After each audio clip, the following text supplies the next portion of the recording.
1. PM Modi to inaugurate Asia Ministerial Conference on Tiger Conservation.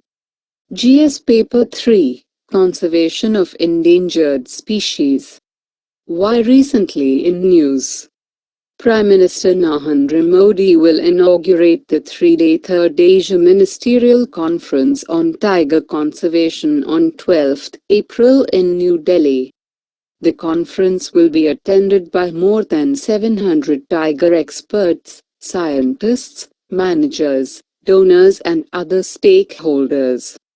Ministers and government officials from all tiger range countries, namely Bangladesh, Bhutan, Cambodia, China, Indonesia, India, Laos PDR, Malaysia, Myanmar, Nepal, Russian Federation, Thailand, Vietnam, besides Kyrgyz Republic and Kazakhstan, having ranges of snow leopard are participating in the conference.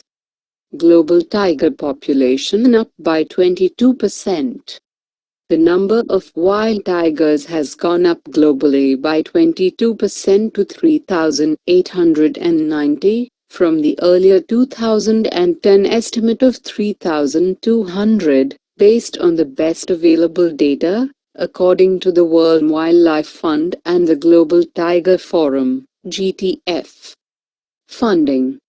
India has allotted Rs 380 crore to the project Tiger in the current fiscal year, which is an all-time high and indicates that the government of India is committed to the conservation of our national animal.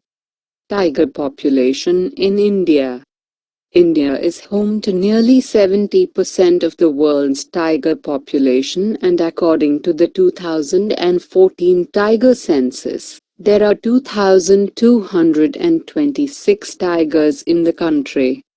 State-wise, Karnataka has the highest number of tigers, 406, followed by Uttarakhand, 340, Madhya Pradesh, 308, Tamil Nadu, 229, Maharashtra, 190, Assam, 167, Kerala, 136, and Uttar Pradesh, 117.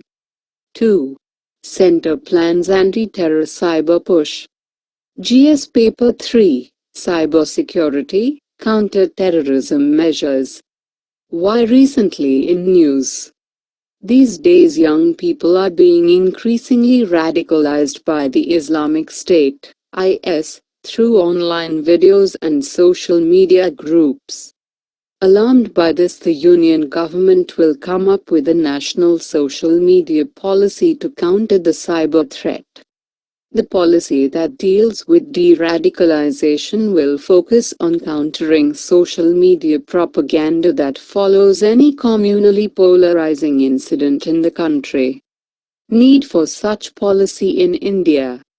Almost all the cases of recruitment of Islamic State in India have been done through the internet, and we want to be a step ahead in thwarting these attempts. How ISIS is luring new recruitments through social media.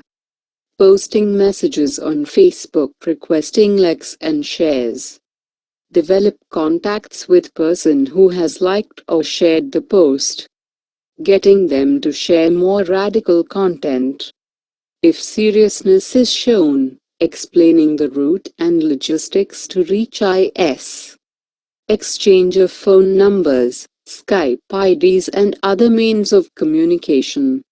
Meeting in person with intermediaries. Further action based on the willingness and abilities of subject to join IS. Possible routes for Indians to join IS.